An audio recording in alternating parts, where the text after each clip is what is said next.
welcome to another FaceHammer video. It's me, Hello? and I'm back with Byron. He's back from his travels and I all am. his busyness. Well, I'm not back quite. from my travels, and they involve no boats, but we're going to involve plenty of boats in this one. Though you were flying around, so maybe that counts. So today is pre-order day for Kharadron Overlords, and as you know, on our channel we like to review stuff as it comes out, talk about matched play content, go through the rules and things like that. So, Kharadron Overlords, highly and hotly anticipated new battle tome. Definitely. And I think it's fair to say it's a book that's quite difficult to get right from it's a 40k army in a fantasy setting perspective. So high hopes for them making some changes that might involve, like it actually being worth getting into combat, stuff like that. Yeah, exactly. I would say that I haven't played with it, disclaimer, so I don't know, but it looks like there's been significant changes. So some streamlining of abilities and things like that. So we're going to talk about that and the abilities changes. I haven't played with Myco since the original first book, so all the A for Gold stuff and all that, I never played that version. So you have to bear with me if I get stuff incorrect. When I talk about the old book, in my head it's still 2 books ago. So and that's partly because of the way they play like a 40k army. I think it's landed and the diehards kept with it, and it does have a diehard audience, right? There's a real core of people who will always play this army, picked it up, and it's their boy. But I don't think the last book particularly kind of encouraged new adopters. No, there wasn't. They haven't been that prolific on the scene. Bad timing as well. Lockdown probably made a difference. Maybe, yeah. But they could say it with everything. But there's still lots of other armies around, so Anyway, so let's get into it. So we're going to go through all the different rules. So I think really we'll talk about the allegiances first. We'll do it in order. So you've got your Skyports. Now we'll go into them in a minute, but one of the biggest changes with the Skyports is, if you know the way KO work, you have a code. So you have like a header, a middle bit, and a footnote. I think they call it an article or something else. But basically your code is your set of special rules. Now, when you used to pick a Skyport, it used to fix those rules. So you had to take certain ones now, or you couldn't take them. Now that's completely gone. So you can take your code, and your Skyport gives you a little buff, but it doesn't lock you into artifacts or codes or anything like that, or take away the ability to do that. So there's a little bit more customization if you don't play Zilfin, basically, because that was all you used to do, play Zilfin because it was the best one, and then no one really played anything else. There was some fringe list. Someone's going to put in a comment, "Oh, I used to play this." Yeah, I'm sure that people played others, but Zilfin The ones that featured on the tournament scene. Yeah, very little variation, right? I mean, I could just remember the Zilfin clown car days, so anything else was, I can't remember. I mean, I know there was a Baraka Baz mortar build until they changed the war scroll in the General's Handbook for Thunderous, which was really weird. But yeah, which I think Tom from Warhammer Weekly converted all his up, and he was pretty pretty vocal about how he thought about well, to be honest, it didn't. I mean, that, and it's kind of like, you could say that's why it felt like a 40k book, because you could build units, but the models didn't come with those weapons, which is very common in 40k, but like not in AOS. So without having to pay individual points for getting the bonuses. Yeah, but they got rid of that. Thankfully, I'm glad they did that, because I mean, anyway, tangent. So now your embarking and disembarking rules are all here, rather than being on the boats themselves, which kind of makes sense. Now, you may immediately, well, actually no, because the boats have a rule that says you can use this allegiance ability even in another army. Really? Yeah. Okay. So that's what I was just about to say, is that actually they've moved it here for kind of cleanliness, in terms of like not having to rewrite the same rule multiple times. Feels like it should be here. But it's the kind of it should be, really, shouldn't it? So basically you can set your Skyfarers up in the boat or outside the boat, and then in the movement phase, if you finish a move wholly within 3 inches of a transport, and you're not within 3 of the enemy, so you can't pull units out of combat, which is quite important to know. So you can remove it from you basically garrison. It's like a garrison again. So, and again, you've got a limit of how many models can go in there. And when you're embarked, the following rules apply. So you're on the battlefield, range of visibility measured from the transport vessel. You're in cover and must want to hit. Models in an embarked unit cannot contest objectives. Embarked units cannot move. And then when the transport finishes any type of move, all units in the vessel are said to have moved. So it's quite key that it says in the movement phase, not at the end of, because there was some weirdness with getting out. You couldn't move if you got out, basically. Sequencing. Yeah. And so that got FAQ'd, I think, after a White Dwarf update, but I can't remember. One important thing here is you're not actually a garrison. So stuff that gets bonuses against garrisons isn't going to get any bonus. Treated like, but isn't. Well, they've just listed all the rules you get of being in a garrison, but it's not a garrison. Okay. So it doesn't even use the word. So if you get something like, I don't know, like the Gatebreaker, like you're not terrain, you're not garrison, you're not, so you don't get any of those benefits for hitting them or anything like that. So you got disembarking. So you can basically disembark. So you set unit up wholly within 3 inches of the transport vessel, more than 3 from all enemy units. I can't remember it being wholly within 3. I used to think it was within 3, but that's because I used to play the old book, so maybe it was wholly within 3. But that seems like not a lot of room. No, it isn't. You've got plenty of dudes in there. So you can still move if you disembark, but I believe if you've moved the boat, you can't disembark. If the vessel's destroyed, you roll a dice for every model in it on a roll of 1. You lose a model, but you choose. So you'd roll, say you've got an admiral or a navigator and like 20 guys, you'd roll 22 dice. If you rolled 3 1s, you just pick whatever you wanted. You don't have to roll once for the navigator, once for the admiral. So there's like no chance really of them dying unless you roll 22 1s, which then, go get a lottery ticket. Or maybe not. Maybe take out life insurance. Maybe that's So yeah, and then you disembark, then you remove the model basically, and if model cannot be set up wholly within 3, yeah, and more than 3 from enemy units, it's slain. So yeah, so if it says if you haven't moved the transport vessel in that phase, you can disembark, and then you can move. So you could be in the boat at the start of the movement phase, move. There are ways to get around this with command abilities.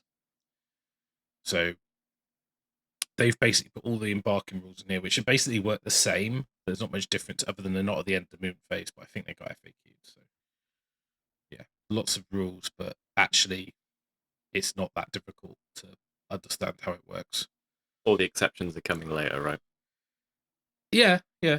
But you say it's still a techie army? It's just so different from everything else in the game, isn't it? I don't think as much. No, I think because you've lost the A for gold, that was a big techie thing about triumphs and winter gold and all that. Don't need any of that stuff in the game. No, I hate it so much. Shining Company. Very glad to see decisions like that being made for cleanliness of game and play. I always feel like they come up with a new idea. Let's take for example, Rally on a 4+. Put it in a load of books, realize it's broken as shit, then they start taking it away. And then the older books are at a huge bonus for until they get redone. The latest book comes out. Yeah, absolutely. So enjoy it, Globe Spike players. / best undead army ever. Oh, I can't even play my death because they heal worse than goblins now. They heal worse than everything in the game because you can't. Right? Because you can't rally. If I play OBR, you can't rally. So I can't heal in my opponent's go. I only heal in my hero phase, whereas my opponent can rally 3 units on a 4+ in my turn. Destruction are insane for healing. It's so weird. There's a very, very unused one of the temples for orcs, and you can blast out a load of rallies on a 4+. It's a bit disgusting. It's just anyway, we'll go to that. Right. Not bitter. Yeah, Definitely a not little better. bit, a little bit. So you've got the code, you've got article, amendment, and footnote. So you can set up your code structure, what you want. This chap, the new guy, the A code book right. boy. So Yeah. thanks GW for sending us the book and the dude. He can actually amend your code in the middle of the game, so you can change it. So he just flexibly. Cool. Yeah, but you can't change it back to something you already had. Is he actually? But we'll talk about him later. Anyway, Sounds powerful. yeah. So you got honor is everything. If you get rally, you get a model back on a 4 instead of a 6. Hey, that's that's interesting. That's not in every single book that's being made at the moment. Yeah, I've got this really cool idea to interact the rally mechanic. Let's just change it, put it in every book. They just got way more resilient, right? By the way, as a kind of headline note on the book. Everyone the boats have. Good. Yeah, I think my head was stuck in the old book where I think the Arcanauts had a 5-up save, but they had a 4 in the last one I just checked. So okay, they're about the same in terms of. But getting them back on a 4+. Well, good. Yeah. Then you got +2 move to sky vessels. Solid. And then you've got settle grudge after deployment before the first battle round. Pick an enemy unit, add 1 to wound rolls made by Overlord units at target unit. So normally this type of stuff says in melee, doesn't it? But you don't worry about that in this book. No, I mean it makes sense. It's not melee because they're a shooting army, and I think it's when you know what if you're playing against someone who's got an obvious target, it's probably the best one out of the 3 because you're going to try and alpha strike something. So whatever you're going to try and kill, and it is after deployment, so they could set up, and you're like, oh, okay, I can take that thing out. So doesn't even have to be on the table. Can pick something off the table. Just enemy unit, right? Yeah, but they're not technically there. I don't think you can do that. You sure?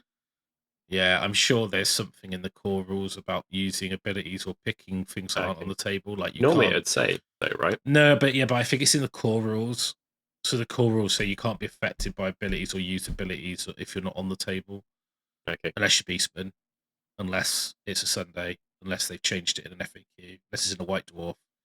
We're going to go down a rabbit hole here where I ask is everything an ability, aren't we? So moving swiftly on. I don't know.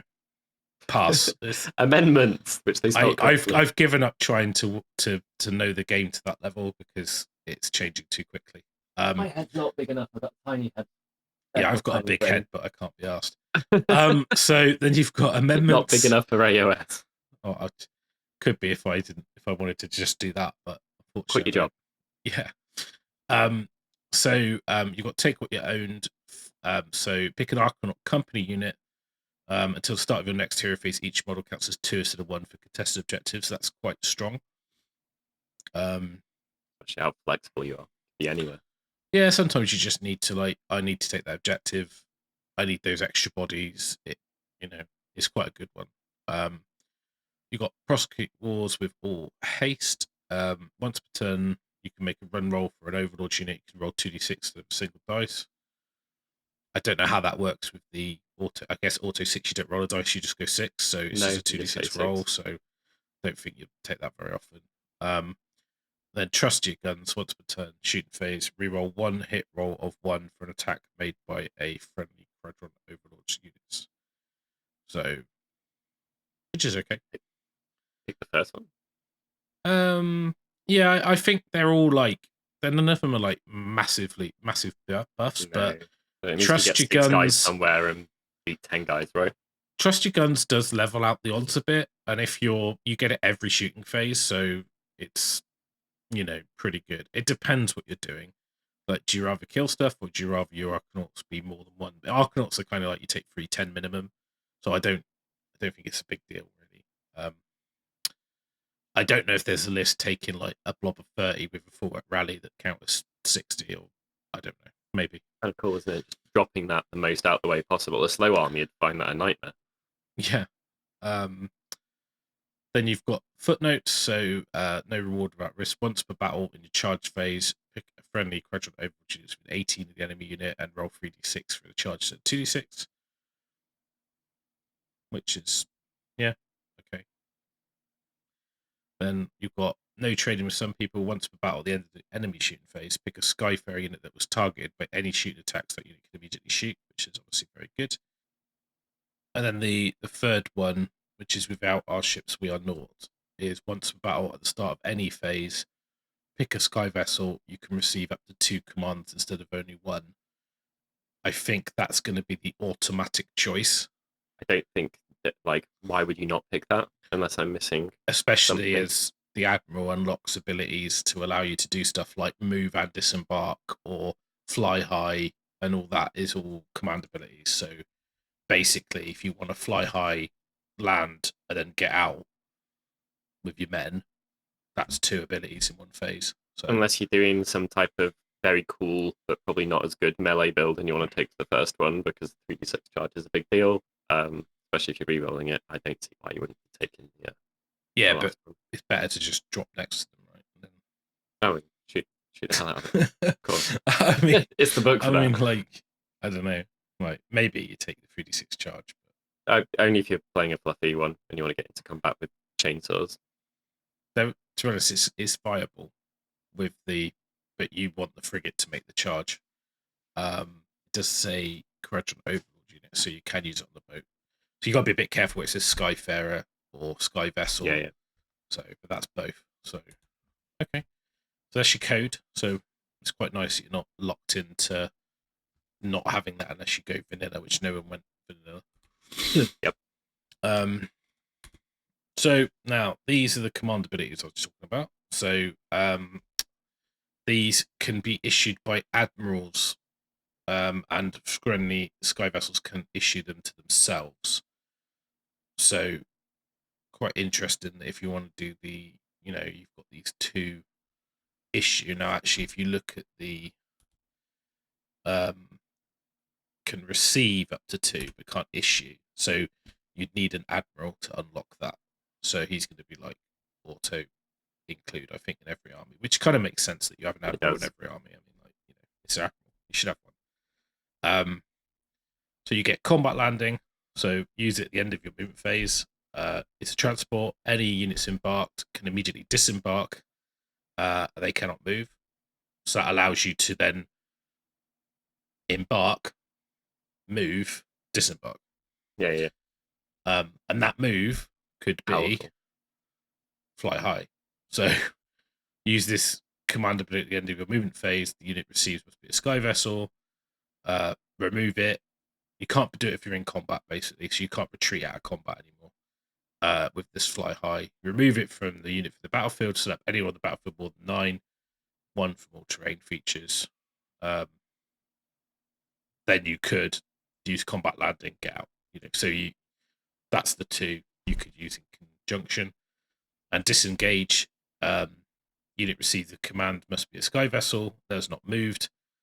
The unit and any units embarked on it can retreat and still shoot. Wrong. So, obviously there's some limitations because they're command abilities. You can only issue them once per phase because you can't do multiple in the same phase. You also, that stops you doing things like auto 6 runs and things like that because you're using a command ability in that phase. Also, it takes your resource of your command points. So, whereas before you could just do these things, I feel like it's going to be pretty CP heavy. Yeah. Particularly, in certain turns, you might have a really like heavy turn 2 where you'd like about 6 CP. Yeah, and it's an interesting one because you need to take like lots of heroes, and so you'd think like Warlord and Magnificent play well in, but because it's the type of army, you always want to be a 1-drop. 1-drop. How to play Warhammer? Can you do 1-drop? Do Arcane 1-drop. Tome, Master of Magic. Hey, or being it's like 9 to 11 drops and resilient. You take probably from Chaos Faction or pretty much any army in the game. Those 3 things make it way more competitive. Right? Yep, pretty much absolutely. any. Obviously not KO, but that's 1-drop. So, well, to be fair, even like Master of Magic Arcade Tome's good in KO. So that is, yeah, absolutely. So you got command traits. So you've got Grudge Bearer. You pick an enemy hero, you double the damage For each successful attack made with this general's weapons that target the hero. Whatever. Like, not brilliant. Cunning Fleet Master's really good. End of the enemy movement phase. Pick one sky vessel within 12 of this general. More than 12 from enemy units. That sky vessel can make a move. And their normal moves are pretty far, so that's great. Well, it's great because they could move on to an objective. You then go, oh, I'm going to move that sky vessel onto that objective. You know, and capture. I think sky vessels count as 5 on objectives now. So, then you've got a scholar and an arcanaut. Pick one additional footnote. So if you want 2 footnotes, don't really think that's worth it. You've got the last one anyway. I mean, I guess you could have your cake and eat it with 3d6 charges and multiple CPs if that was your thing. But yeah. You've got the additional engine work, which is like your mount trait. So there are some good ones in there. So maybe that's one you take. This is interesting. So you've got X grundstok. So grundstok units have the Battleline roll. In addition, once per turn, you can issue a command to a friendly grundstok unit without spending a command point. That seems efficient. What's good about that is before, to get grundstok as Battleline, you had to be certain Skyports, or so what's quite nice about that is you can stick it in your trait to unlock your Battleline. So, I mean, you're going to use a CP on those units probably a couple of times a game either, so it's basically free and with a bonus. That's great. Yeah, I think so. And you've got, we were talking about CP heavy, and then you've got Stormcaller. While the general's on the battlefield, reroll any dice rolled when an Aetheric Navigator reads the winds. So you'll get onto that, but yeah, the navigators are really good. Like what I've been told. Hero heavy. I mean, they are, but they're cheap. So yep. Artifacts. So you've got armor that gives you a ward on Admiral only. You've got the burst grenade, which I love this one. You pick an enemy unit in 12 on a 2+. Wards can't be used by models in that unit. That seems like it's going to be one of the strongest options. Yeah. Just turn the wards off, kill it. Up you pop. Yeah. Then you've got the Drac Hobbler Mag Bowlers. Pick any monster within 12 of the bear at the start of your shooting phase. Roll a dice on 2+. It's grappled to the end of your opponent's next turn. Roll 1 for your dice for making a charge. I think they're pretty good at killing monsters, so would you really be worrying about? No. I wouldn't be taking that. Some armies don't have monsters. You'd feel You've got out of the burst grenade, the bomblets, and the Aether Chemists spell in the bottle. They're all like way better. So, and even the Void Storm Orb's good. So then you've got, and this is why I think you might be tempted to drop Magnificent in or Warlord for the CP for the extra artifact. But one drops King. I really wish they'd take out the game, to be honest. Same. So Aether Chemist, got spell in the bottle, which is obviously the one everyone loves to have. You pick an endless spell that doesn't belong to a faction, so you can't be doing Warp Lightning Vortex for it anymore, like you used to be able to in the old days. Include the endless spell in your army. You don't have to spend any points for the endless spell, which is interesting. Wow. So you just get it, which is great. Sure. Yeah, why not? Once for battle in your hero phase, cast the spell automatically. Do not make a cast roll. Cannot be unbound. The bearer cannot control it. But what's interesting, if you took 2 artifacts and someone had this and another person had the arcane tome, you could try and cast it normally because it's in your army. Where he would be in control if you cast it normally. But if you'd use the bottle to get it out and then they get rid of it, you could then cast it with your wizard because it's in your army. Master Magic Arcane Tome. No. The bomblets. How's the Warhammer? So it's engine master only. So in your shooting phase, pick any unit within 6. Roll dice, 2+, take some mortal wound, keep rolling until they're destroyed or you roll a 1. Fun. It's a fun night. Yeah, anything like that is fun. I'm super down with stuff like that being in the game. Also, could potentially be amazing. Yeah, you could get some stories out of that. I mean, to be fair, just being able to shooting phase is so much better than hero phase, isn't it? Yeah, because you can move. And that's a probable like you could bank on 2 to 4 wounds out of that as well, which is sometimes it's very useful. Yeah, and then you've got the orb, which is once per battle. When you try and unbind a spell, you could just make it automatic. Powerful. Yeah, especially when you've got people doing like 3d6 cast bridge to teleport their knights across the table. Just go, no, not having that. Sorry. Well, that is a very powerful artifact section. I can absolutely see why you would maybe consider not being 1-drop.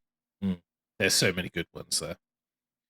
And this has always been like it kind of fits with the theme of the book, doesn't it? It's like writing KO lists and making them techy and ridiculous is kind of part of the fun. Yeah.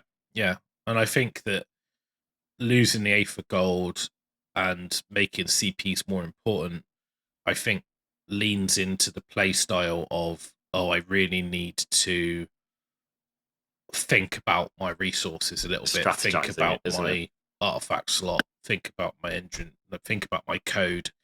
Whereas before you go, I'm going to play Zilfin, I don't have to think about anything because it's chosen everything for me. I'm going to think about anything, but I do have to remember. But I have to remember everything. Yeah. So I mean, at least you've got a little bit of customization. So like, I love Barrack Mornar, and now it's like if you play Barrack Mornar, you can still customize your Skyport with the code and with engine works and artifacts. You're not locked into anything, which is super nice. I like that with the Deepkin as well. It's the same. You know, you've got that. You can do that too. So engine works. So there's lots of these. Some are for ironclad, some are for frigates, some are for thunderers. So you've got the ironclad major installations. The options go on. They do. So you've basically got the last word, which allows you to shoot with your great sky cannon, hook or volley cannon when they charge you. That's not once per game. That's just always. Just really strong. You've got the old reliable hull plates, which is the first wound is negated. It's always better than it sounds. Yeah, like that. It's really strong. Breath of Morgrim, which I like this one. In your shoot phase, pick any unit and roll 1 dice for each model in that unit with 9 in this unit. For each 5 up, the unit takes a mortal wound. Nice. So yeah, again, not once a game. It's just out forever. Yeah, just an extra shooting attack. Does mortals against hordes. So depends on the meta, but could be quite good. You got the battering ram, which is after you charge, roll a dice. Number of dice equals a charge roll for each 4+, takes a mortal wound. Obviously, if you've got the 3d6 charge, you could do a 3d6 charge with the battle ram, the deal breaker. It's quite good. It's basically giving it the Kragnos and Monster Ogre rule for 1 turn. So some other armies now. Just everyone gets that rule somewhere. Exactly. Why not? Then you got prudency shoots. If the unit's destroyed, you don't have to roll. And also embark units don't have to be set more than 3 from enemy units. So quite strong. Conditional, but strong, yeah. When you've got +2 to the unit's move. I mean, generally, you're going to avoid your boat getting killed in combat as long as you can't. So yeah. I think if you're taking a lot of thunderers, maybe you worry about that. But again, you're still going to, if they wrap round, you're not going to have space to put them anyway. People might not be reaching you. No. Well, you'd hope so. Then you've got the frigates ones. So again, they've got omniscope and shoots are on there as well. Do the same thing. You've got the farewell scuttling failsafe. So when it's destroyed, roll a dice for every unit in 3 on a 2+ hit D3 mortals. Again, not really a very good one, to be honest. Then you've got the sky mines. Start the combat phase, pick any unit that can fly within 6, 2 to 3 D3 mortal, 4+ D6 mortals. actually kill things that fly fairly easily with the army. They're not Yeah. as sexy as the ironclad ones, are they? No. Kind of. Yeah. If you're not taking an ironclad, then you probably go for like the prudency shoots or something like that. Then you've got the gun haulers. So you've got the surge injection. So makes an all move or retreat, add D3 to the move. You can add 2D3, but if he rolls a double, you take a mortal wound. So you're probably fine with that, aren't you? Yeah. Don't care. Then you've got the Det Settler Spar torpedo. After it finishes its first charge, becoming within 1 inch on a 2+, takes a number of mortal wounds equal to the roll. Okay, just put that rule everywhere. Why not?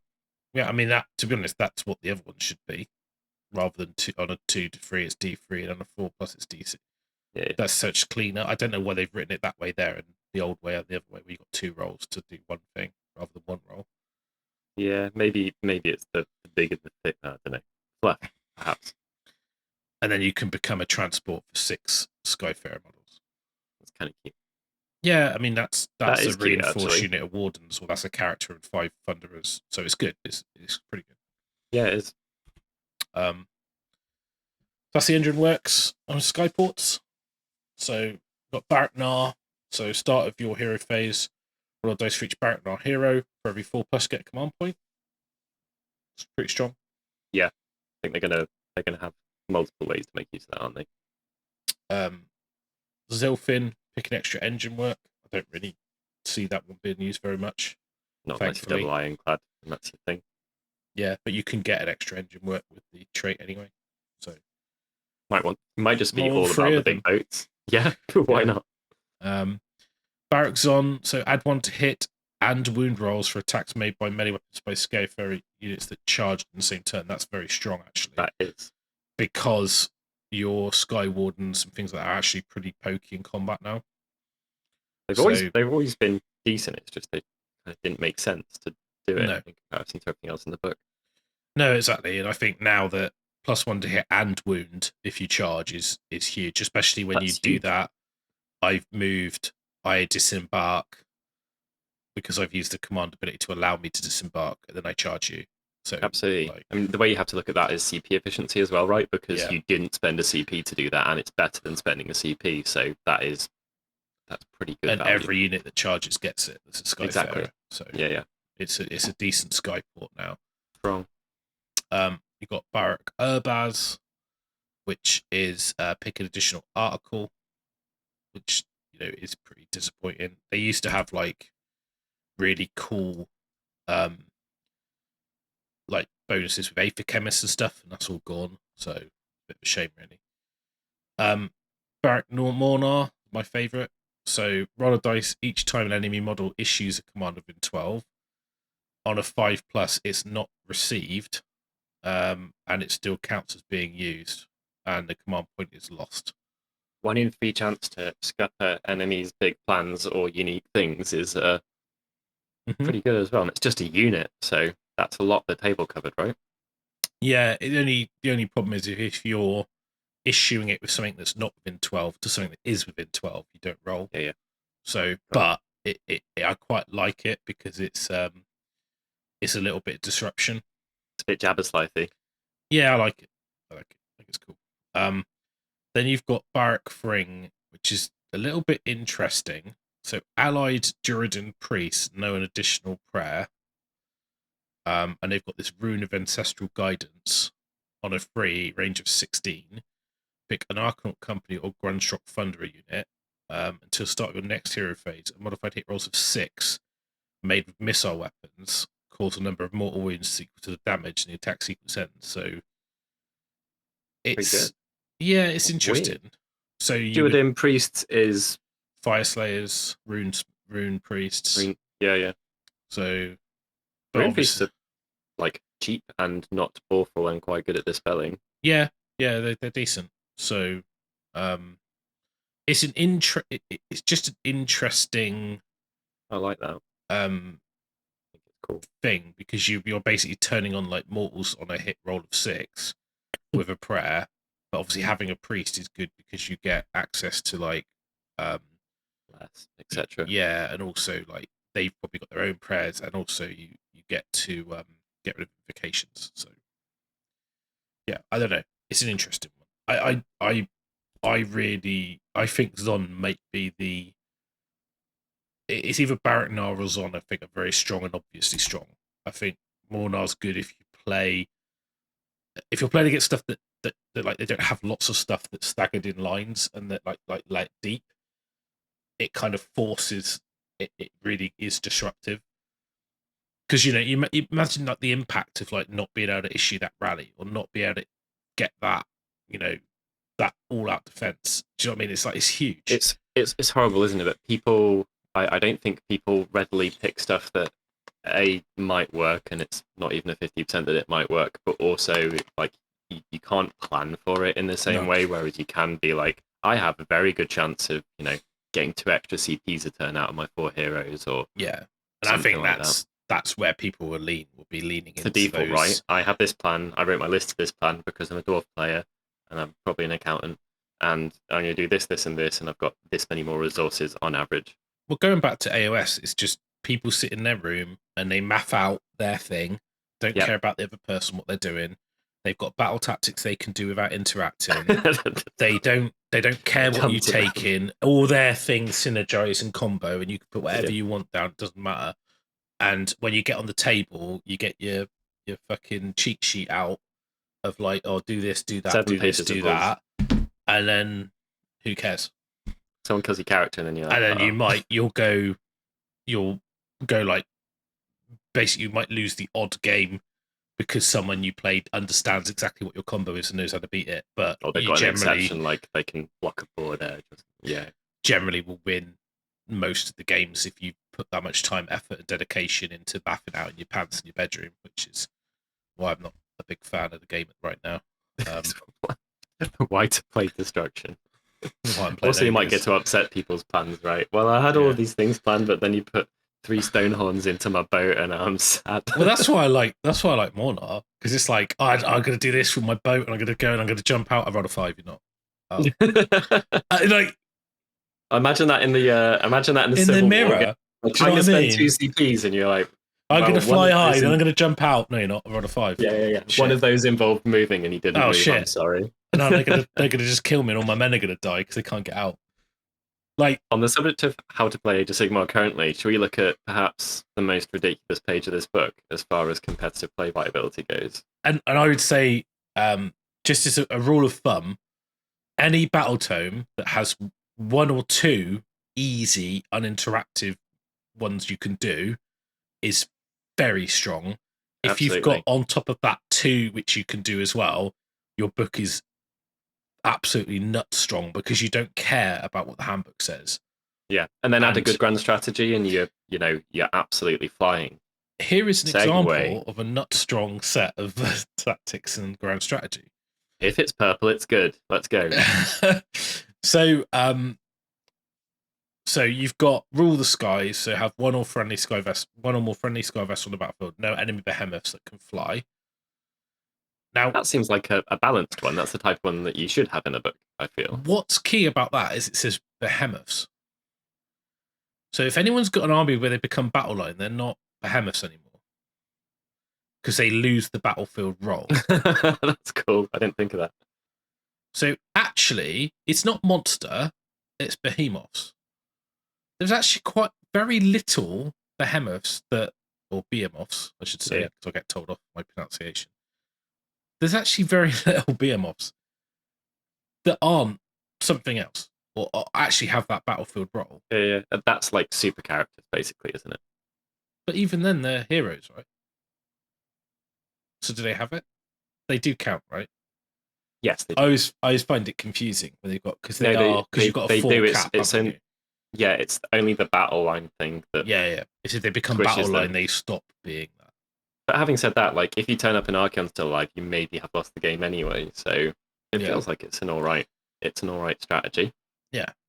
Then you've got defend the flagship. So basically, when you have an admiral, you get a flagship, which we'll talk about in a minute. So basically, have your general alive and his flagship alive. That was so thematic, but yeah, that's the one that people are going to want to kill. So Yeah, and like you're not picking that. Prospectively, after deployment, your opponent must pick a terrain feature to hold a bounty of mineral wealth. You complete it if you control that terrain feature. These are all like, this is 3 of the most like solid thematic and balance level ones I think I've seen from a book. Don't worry, we're about to ruin it. Well, most armies have this next one, which is you complete this one if you complete at least 4 battle tactics, and every battle tactic is from the decrees of the code list below. So if these were achievable, that would be really strong. Yeah. All right then. Shall I run through these? Bombing run. Pick one enemy unit. You complete this battle tactic if that unit is destroyed in this turn by the bomb racks ability of a friendly unit. Mobilize the fleet. You cannot pick this battle tactic in the first battle round. Pick 3 units on the battlefield that are not embarked in sky vessels. You complete this tactic if at the end of the turn units are all embarked in sky vessels. So basically, you just step in your boats, which definitely doesn't involve even having to interact with your opponent. Can't do it turn 1, but I think that's fine. Boots on the ground. Pick 3 friendly units embarked in the sky vessels. You complete this battle tactic at the end of the turn if those units are not embarked and wholly within enemy territory. Move in your boats. Achievable. I mean, did you have to get you've got to disembark in enemy territory with 3 units? Yeah. It's actually quite hard. Because you've got to be in the territory alive and able to get out because you only need a single boat if the units are small to be able to do that, though, or like a couple of boats, right? You don't need 3 boats. Oh, yeah. That's true.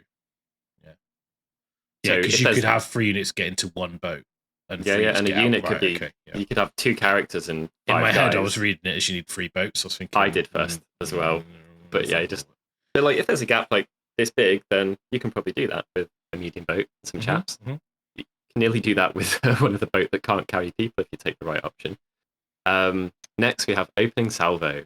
You can only pick this battle tactic if no units have been destroyed in the battle. You complete this battle tactic if an enemy unit is destroyed in your shooting phase this turn. Sounds like the type of thing this army wants to do. Another reason to go 1-drop. So, kind of. Blast them to smithereens. But it's good that you can't pick the other one in the first battle round because you're going to do that one, right? It definitely is. I mean, that's like the. Because the thing is, if you basically go, you go first, right? I'm going to open in salvo, kill something. Don't have to declare what it is, just anything. Then, then I didn't realize that I double you. I've killed you. Then all I'm going to do is get out my boats, get in my boats. That's 2 done.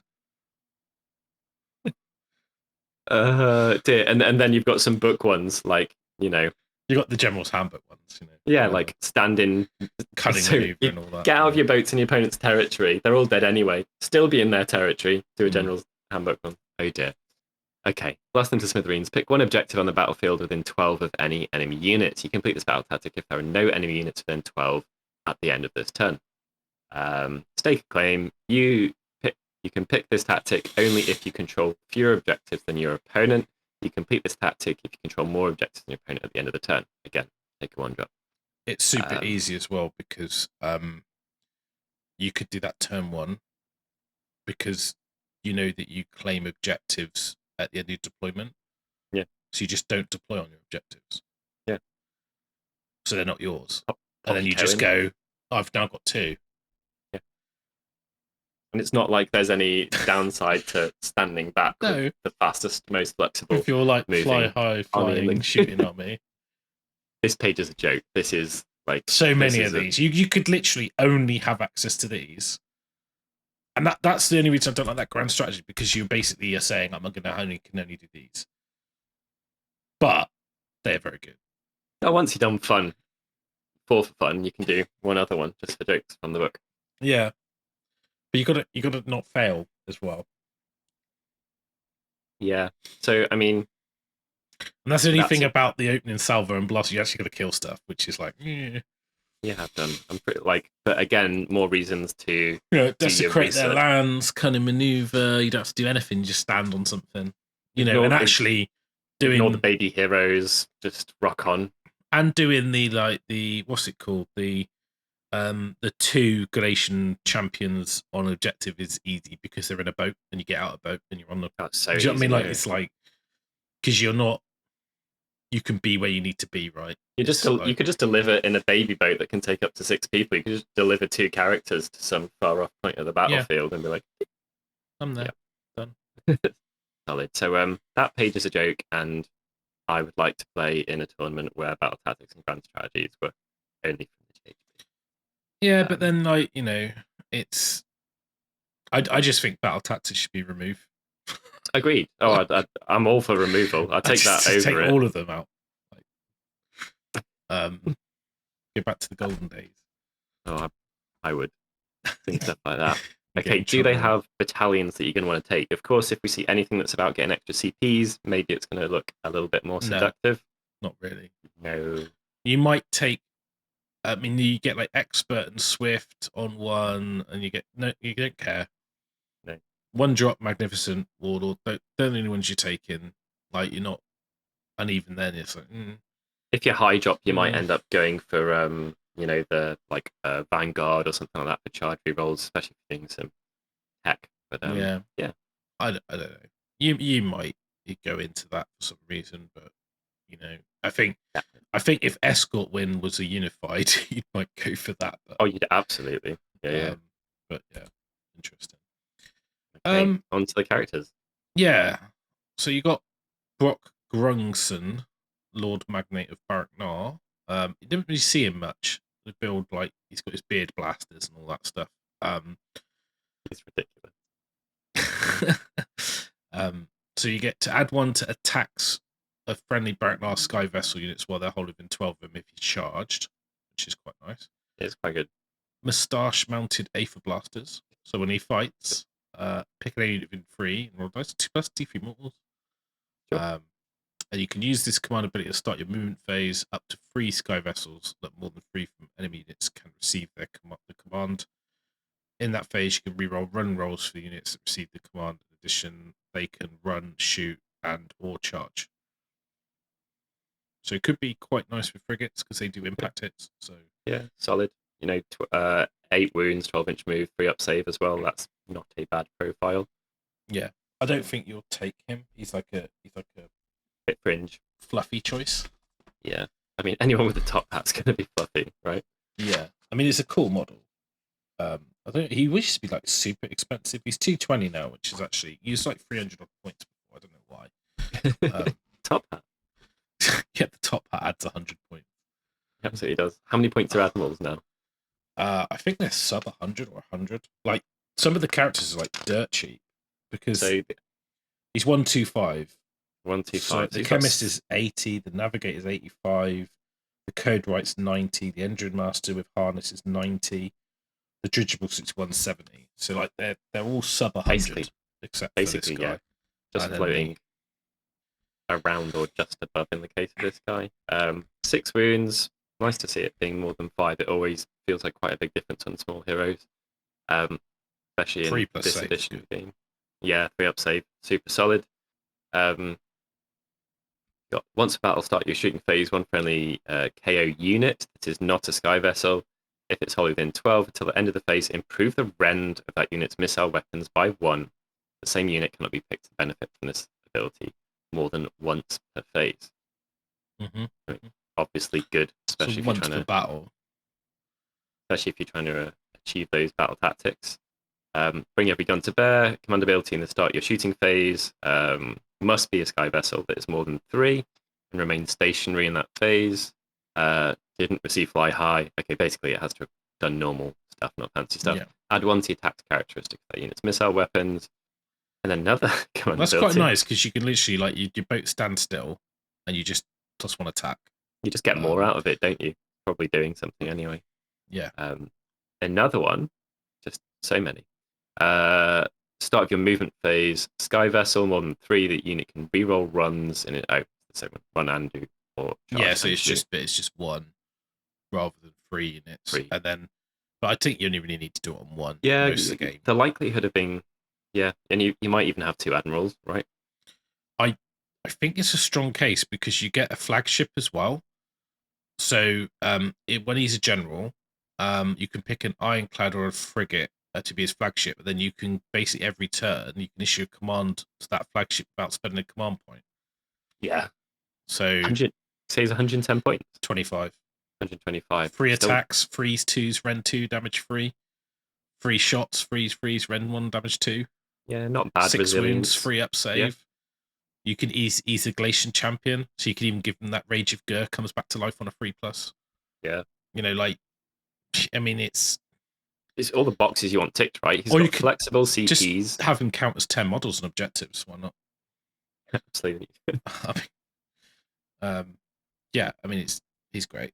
I'm glad that he's actually, you're going to take an Admiral now. I think you may well see two if you have the points for it. Drecky Flint with his like Chaos Dwarf weapon for some reason. Wow, it's like it's the Equalizer and his axe, apparently. I think he's the Black Library character they released alongside the dude, but he's Barrack Mornar, so immediately good. So he gets a frigate, can be the Aceling, which is his ship for the book, I think. It can't also be a flagship, and you get +1 damage to all its boarding weapons, which is like whatever. Reroll running charge rolls made for it while it's embarked. Not a bad bonus. Each time he fights, after his attack's been resolved, hit one enemy monster within 3 on a 2+, it just takes flat 3 mortals. Alright. Little Brucey bonus. Start the combat phase. If this unit's within 1 of a enemy hero that has an artifact of power, you can say you'll try to borrow it. Roll a dice on a 3+. It'll no longer be used. And it can't be used while he's embarked. Also, winner of the most unnecessarily derelict part of the model award for 2023. I think. Look at that. That's asking for a breakage, isn't it? Yeah, I think he's won 30 points, and unless you're like fluff tax, yeah, if you're just being themed and fun, you're taking. But I can't see him making match play builds. He should be like 20 less than that. Like, how is he 5 points more than the dude above him, who's like steeped in flexibility, same resilience, I guess. But aside from that, yeah, he doesn't get. You don't get the rounds. You don't get the command point. You don't get a decent flagship. You don't. 2, your abilities just like incidental. Yeah. It's like what, 3. Why is he more expensive? Apologies, he's got guys. a 2d6 shot for the. But his axe is exactly the same. He's got 1 extra reach, sure. 1 less damage. It's like it's strictly worse. It's just worse. It is. Use the model, just use the Admiral rules. I guess you could. Engine Master. It seems everyone's just got the same 2 profiles, being 6 wounds or 8 wounds. And yeah, they've all going to have 3-up saves. Yeah, 3-up save, and if they've got 8 wounds, they've got a 12-inch move. He's got a suit, at the start. Say again. He's got a suit. He does have a suit. Fancy boy. At the start of your hero phase, 1 sky vessel within 1 and heal up to 3 wounds. Wonderful. Add 1 to field repairs rolls made for friendly engine riggers units while they are wholly within 12 of this unit. Yeah. Is he worth his points? I think he's probably not, I would say. Because he used to be, I can't remember why he was really good, but now he's a bit like... Did he make something Battleline? I think so. I think he might still do. I think he made the engine riggers Battleline. That would make sense, but still he's pretty resilient. He's fast. He's alright in combat. Engine riggers are Battleline if you have any engine master, but you could have 1 on foot, and he's like 90 points rather than 170. Okay. Yeah. Gun haulers are Battleline in Barrack Urbaz for some reason. Thunderers are Battleline in Barrack Nar. Sky Wardens are in Barrack Zon. You said that Nar and Zon are the 2 stronger ones. Yeah, so Nar is the one where you get the 4-up command points, and Zon is the one where you get +1 hit, +1 wound on the charge. Yeah. Okay. Sky Wardens are actually pretty good. Frigates are Battleline in Zilfin. But you can also turn grundstok, gun haulers, and thunderers Battleline with that command trait if you're not going Master Magic thing. If you can bring yourself. I don't think you will. I think there's other good things. Oh, there's a So, lot of temptations here. because Also, I think it's the fun navigator's of got book, your isn't it? unbind anyway, so you don't really need the arcane tome. Or all of your Duodin priests if you're going well renegade. We've got navigators next. Yeah. So one dispel for an endless spell at the start of your hero phase, and one unbind spell in the enemy hero phase in the same manner as a wizard. Good start. You are worried about people shutting off your stuff or killing your things. In your hero phase, you can say that one friendly unit with this ability is to read the winds. Roll 6 dice, then pick one of the following effects. For each roll of a 1, pick a different enemy unit within 30 that is visible. That enemy suffers D3 mortal wounds. In addition, if any mortal wounds are allocated to an enemy unit and not negated, half that unit's move characteristic in the start of your next hero phase. Cool. For each roll of a 6, pick one different friendly sky vessel within 30 of this unit and visible. They can make a normal move of D3 plus 3. it's an interesting rule. Because basically you roll your dice, you're fishing for 1s or 6s. You can't do both abilities, but then if you've got the thing to re-roll, you could go, I'll re-roll from I've got 2 1s. I'll re-roll from else that isn't a 1. See if I get an extra 1. Your rods are very, very good at getting You should get one of them. Yeah. D3 plus 3 is a good move as well. Like that's extremely reliable. Yeah. And it's nice because it's in your hero phase. So yeah. You might need that for shuffling. Like I always think it's stuff like this doesn't look that strong, and then you get to your hero phase and you're like, shit, I know that unit is like 1 inch out of position or something. So it can bring stuff into threat range for your guns. You know, as simple as that, really. Absolutely. Got a code right next. Who's the one we've already mentioned briefly? I think his ability might be named after us because it's. I think you'll find. So he's got heroic action. Excuse me. I think you'll find actually. It could have been called actually. With his books. So you basically can do a heroic action. So you roll a dice on a 1, nothing happens. I don't know why. You search for a precedent. On a 2 to 3, you can pick a new footnote. On a 4+, pick a new footnote or a new amendment until the end of the battle. You can't pick a footnote or amendment previously picked for your army. The new footnote or amendment replaces your current one. So potentially quite good because a lot of them are like once per game and things anyway. So you could use it and then change it. I could see people having their ideal sequence written down just to know, rolling it and then referring to us and be like, oh yeah, it's turn 4. I should be doing X.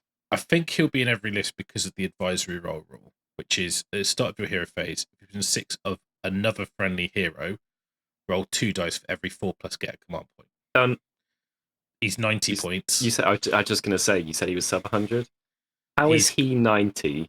And Drecky's like 100. He's got a big axe and a gun, so it's like, he's got to be good, right? So he's got the battle tome as his melee weapon as well. So obviously, like the back he's got on the back of this battle tomes, that's like every reimagined edition of each book. There's Lumineth Realmless. He's got like a whole rack. That's Lumineth books.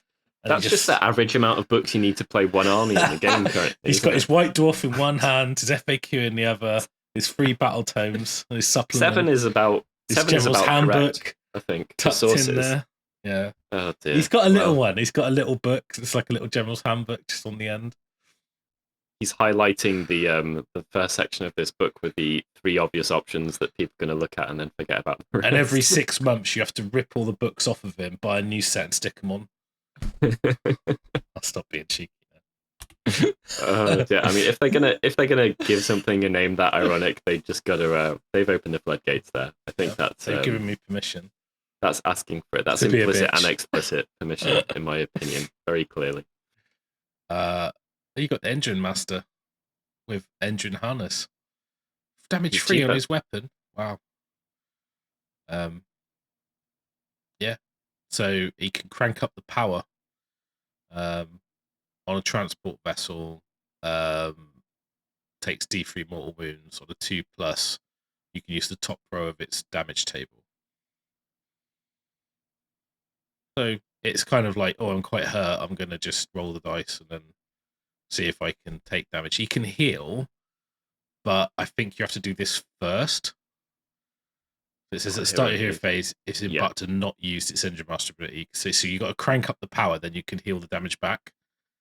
So you can do it, but obviously, if you've got less than 3 wounds left, you might be like, poop in it. You might blow your boat up, which is fun. Yeah. And then heal 3 wounds. Just heal 3 wounds. Start the hero phase. Got engine master. It's pretty good. He doesn't buff the engine riggers like the other guy, but I like him. Yeah. He's also the person that can take the bomblets, right? So yeah. The Aether Chemist, I don't think he's ever recovered from his nerfs. Still there. I mean, his shooting attack's pretty good. 3d6 shots, 4s, Ren 2, damage 1. It is, but it's fairly short range, isn't it? Well, I think the problem is they gave him all 9 inches because you've got to be outside of 9 when you drop. So it's like it was to stop all that clown car business. So, but now you could just get out, so it's fine. Because you just drop 9 away, then you get out the boat. When you get out the boat, you don't need to be 9 away. You've got to be more than 3 away. So he's the only guy with 5 wounds and the 4-up save as well, so he's a lot less resilient. The Navigator's got 5 wounds and the Code White's got 5, but they've got better armor saves. Yeah. So he's got heavy instruments. Sure. So start your shooting phase. If it's embarked, if it's not embarked, pick a Sky Ferry unit that's not embarked and hold it in 12. Improve the rend of their missile weapons by 1. Does that stack with the Grudge Bearer rounds? Yeah. I've just gone exactly where you've gone, haven't I? Yeah. Improve the rend. Yeah. So yes, rend, it does. Extra 2 rend. On something that is going to be at least rend 1 already. What's nice about this is you could literally go, I'm going to use Tunnel Master to teleport him across the table to where I need him. And then your Grudge Bearer rounds, doesn't care if you're embarked, right? That is not a sky vessel. Whole even 12. Yeah, so you could be you don't need to be embarked, and so you have to not be embarked. So you could literally like fly your boat high, drop it, be next to a guy, drop your men out. He could have teleported where he needs to be, and then you can go, I'm going to have +2 rend, and I'm going to shoot you with a unit of like 15 Thunderers or something like that. Is the cloud car? I still think it's a lot of investment for a one-shot thing. I still don't know. I think almost better off going like 3 frigates and just like charging and getting out and fighting in barracks on. I don't know. I mean, I don't think it's that obvious to go clown car. And clown car, if people are like, what the hell are you talking about? There was a build in the old book where you had everything in one boat, and the bobble men could go with the boat because they could just hitch a ride. And so literally the whole army just dropped and it all just shot. It's ways to get bonuses. You'd use damn terrain, stuff like that. Yeah, but, I mean, given how fun it feels to write things that involve bigger boats in this book, I think people are going to try some stuff. At the very least, at the beginning, people are going to try some stuff. Yeah, and I think that works. Like the clown car in terms of like your whole army, that ain't gonna thing anymore. No. But what you can do is you can have a 6, I don't know, like a 40% of your army is in this one combo, 60% is in another combo. Just Vanguard wing over. So you've got 2 blobs that do 2 different things that could go together or could go separately. And I think you get like damage blob, and then you have like endless spell tech weird blob, and just again it depends. Like, I mean, you could just drop Purple Sun on them for an extra rend as well. You'd have to pay the points for Purple Sun. They can't stop it. That's you can't good, control right? it, but 3 rend. Yeah, 3 rend is great. Mm-hmm. Especially when they've already got rend. Yeah, 4 rend minimum. That'll do. Yeah, that might get around some of the save stacking rubbish. It might do. I think that's probably enough. Maybe. Unless you're Unless you're playing against Seraphon and they turn their face at you, whatever the fuck that is. I'm going to look at you. Oh. My dinosaur's got a frill. Yeah, sorry. Okay, so Aether Chemist, he's not the Aether Chemist he was, but I mean, just the words improve rend. It's not once a battle either, right? So at the start of the shooting phase, as long as you it's just are not you in a boat. can't be embarked and they can't be embarked, which is fine, but Achievable. I mean, does he still have his like cloud thing? Yeah, subtract 1 from hit rolls made by enemy models while they're within 3 of any models with this ability that are not embarked. Okay, so if he's in the middle of a blob and you charge them, then like your muscle. Yeah, it makes him that little bit more survivable, and/or people that he's with. It might be nice for a little unit of Thunderers with him in the middle, just stood on objective shooting at long range. Absolutely. Like, just without going the whole clown car extra Ren thing. Yeah, it's tempting, but it's no-brainer, but that doesn't mean it's the best option at all, by any means, I don't think, the clown car. We've got a named character next. Let's see whether he is suffering as a result of his fluffy rules. Once per battle, start the combat phase, release toxic gases. For each enemy unit within 6, roll a number of dice equal to the number of models within 6, each 5 plus they take a mortal wound. So he's got a baby breath weapon. Once per turn, he can issue command ability to Thunder Profiteers. Okay. It's the Underworld warband, basically. Little dudes. I don't know how they are points-wise. They're often quite cute, these little warbands. Yeah, I don't know what the efficiency like on their shooting, because you've got like 17,000 options. I always find it's like you've got like a paragraph of text, like, and they've all got weird names. You're like Enric. And they've got 4 different ranges within the same unit. Like, yeah. Just set up 8.9 inches away and don't read it. Yeah, I don't take these things because that's why it's too much. Just play orcs. Some guns. There's 4 of them and one's got a shield with a wood. They're special, honest. Arcanaut Company. This is going to be important, right?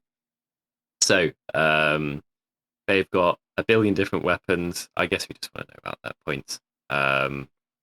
Yeah, they get.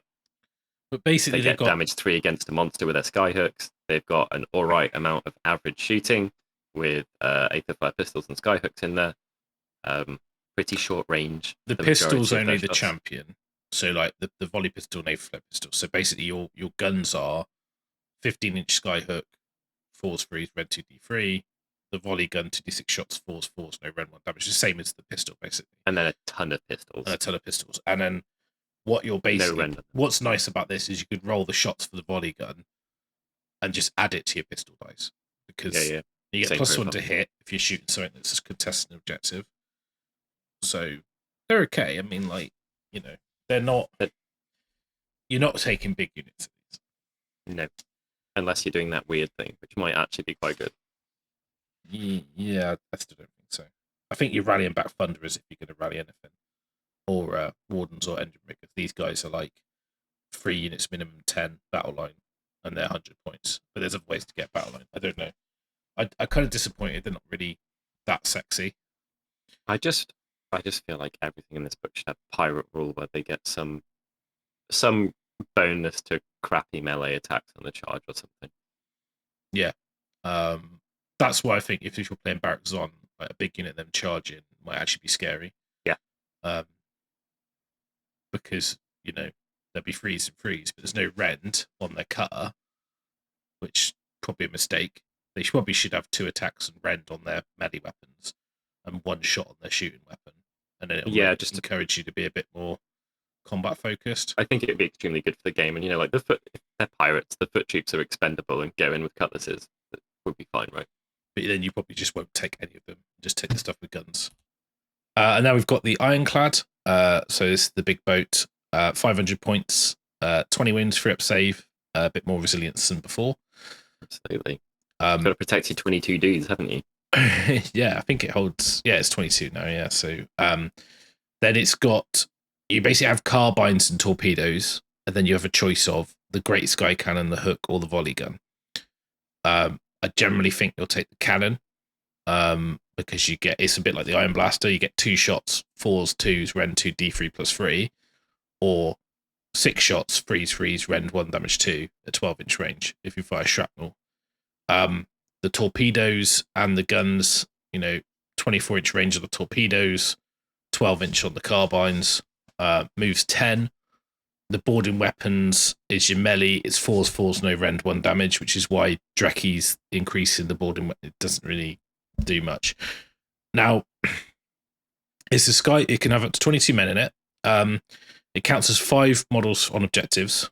If you use the Skyhook, then you damage 6, if it shoots a monster, if you hit the monster and it's not dead, on a 4+, it's snagged. While it's snagged, it can't do rampages. Lots of words, fine, whatever. I'll just take the cannon for ease. When you shoot the cannon, pick your shot. That's all that rule is. I don't know why it needs all that explanation.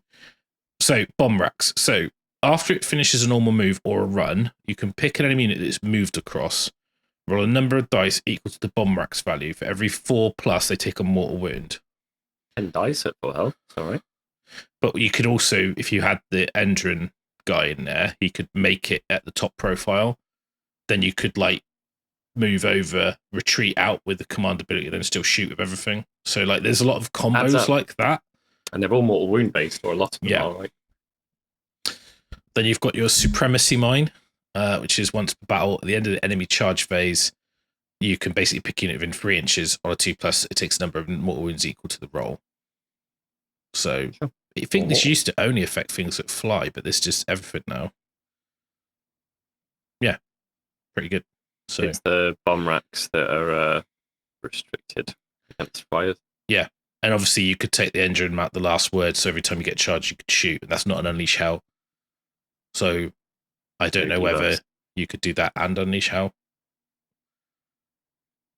with the unit, because you could Unleash Hell with the unit in the boat, and then you could shoot with the last word, and your Supremacy Mine.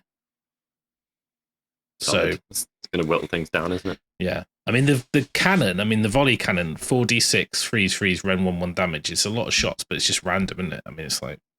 Yeah, you're going to average out, though, aren't you? Like, you're going to be getting 12. I think for me, I just want the rend 2. I just want rend 2. Like, it's... Even that's probably not enough, to be honest. Yeah, right. You can buff it. Yeah, so... Purple thumb. Yeah, can't really buff it any other way, but yeah. So that's the Ironclad frigate. So frigates are 300 points. 15 wounds, 3 up save. That's quite a huge survival boost. Really pretty good, isn't it? 12 models in them. Yeah. Again, it has the assault boat rule. So it counts as 5 models and objectives. Now, assault boat is unique to the frigate. So after it charges, you can pick any unit within 1, roll a number of dice equal to the ramming dice, which is 8 when you only taken up to 5 wounds. Every 4 up, they take a mortal wound. Then you can get a friendly unit that's embarked, disembark that unit. They must be set up within 3 of the enemy unit. It counts as charging, and they get strike first. That's why I think you'll be taking frigate, engine riggers, and sky engine rigger, because they can heal the boat. You charge, you do mortal wounds. You've still got bomb racks. You jump out, you fight first with all of your army. Pretty good, right? I just don't. And their shooting's not bad. So I don't. It's because you've been playing ogres, Russ, and you can't write a list without mortal wounding on the charge. Probably. I just think it's strong. Like, it gets around a lot of mechanics. It gets around a huge amount. Don't care about saves. No. And in Barracks on, you're +1 to hit and +1 to wound. So yeah. It's strong. It's strong. Like Sky Wardens and in Battleline as well. So you can take 3 as Sky Wardens as Battleline. Take an Engine Master, then Engine Riggers become Battleline. So you could basically go bubble men and frigates. And then fast army too. Even when they're out. Because it's 900 points for 3 frigates, so it gives you quite a lot of points for characters and units. Yeah. Because one with the Ironclad is 500 points. So it's like, immediately, as soon as you put stuff in it, you're over 1,000 points. Your other stuff's like filling out your battle line, like even an just ancillary ship. Even just having 2 frigates and the guys with them, you end up with quite a lot of points to spend on other stuff. They also, I think dragons are not bad allies. This is true. Yeah. Yeah. So again, Sky Cannon and Sky Hook rules are the same. It's just that the default damage is less on... No, it's the same. But the Heavy Sky Cannon has a slightly different profile. It's D3+2 damage, not D3+3. And it has less shots in shrapnel. It's 5 shots, not 6 shots. Less shots on the carbines. But, it's... got the same bomb rack. Oh, just a couple less on the bomb racks. It's kind of... Yeah, but the Ironclad's 10, so... It feels like it apart from the amount of dudes it can carry, it feels like the point in drops. The drop in points doesn't quite marry up with. No, because it's slightly stronger than you think it'd be. It's a bit more. It's got 5 less wounds. Is it 200 points worse than an ironclad? And I don't think it is. No. Feels like I think the ironclad should probably be like 450. Or that, yeah. Or 440. Like, you know. Gun hauler. Now these have got a 3-up save as well. So all the boats are 3-up, which is great because all out defense has a 2-up. So your boat's now resilient. Now I like the gun hauler because it's movement 12, but it also gives you a ward save to another boat while they're within 3 of this gun hauler. Oh, cool. But it's not a wound that you take on this boat. It's just a ward. So if you've got 2 boats and it's in the middle, it just gives them a ward save. So it's not? It's great, you know. How many points? I'm not 100% sure. I'll have to go look. So I had to put my book away because I run out of desk space. The ironclads also drop in move. I know you can heal things and stuff like that, but these just have a very reliable profile. The small and middle ship. 170 for the gun hauler. So, I mean, I'd pay for a ward on 2 boats. But it's also, you know, 10 wounds, 3-up save, and it's got, you know, a cannon shot on it. And it's got, you know, you could give it a drill cannon, which is unique to this one, which is rend free. Talk about that once a game adds 6 to its move. Sure. Yeah. Brilliant. And if you roll a 5 to hit on the drill cannon, then, you know, it's 3 mortal wounds. So, pretty solid. Yeah, I like it. I do think, like, if you're running, I think it's a good investment. You could also make it a transport vessel. So, yeah, it's all right. The more you care about your boats, the more likely you are to have one of these, like your big boats and your medium boats. Mm-hmm. I just think you get a lot of value by having one next to 2 boats. So, then we've got our engine riggers. So these are all movement 12 because they're bubblemen. 2 wounds, 4-up save. They've got the rivet guns, which are 3 shots, freeze, 4s, rend 2, damage 1. Which is, you know, quite good. If you've got you can have 1 in every 3 can have a saw, replace their rivet gun and saw with a volley gun, and 1 in 3 can replace it with a drill launcher or a grapnel or a skyhook. So basically, you can have like multiple special weapons if you want, but I think the normal pistol's probably good. The volley gun's not great. The drill launcher's okay because it's got the rend. But I think with these guys, you almost want them to be melee focused. So 15-inch ranges on the guns. They used to have 24. Now they're like 15. Once per turn, at the end of any phase, if it's more than 3 from all enemy units, you can say it will carry out emergency field repairs. Pick a sky vessel within 3. Roll a dice for each model. Each of them is a repairs roll. For each 4 to 5, heal a wound. For each 6, heal 2 wounds. I mean, it's a lot of words, but it's quite interesting. It's solid option. Both players' turns, any phase. Yeah. So as long as they're not within combat. So if they shoot your boat, you just cuddle a boat and then it could be fixed. If you get the priority, your boat could have gone. But you can be embarked in a boat and still do it. Okay, yeah.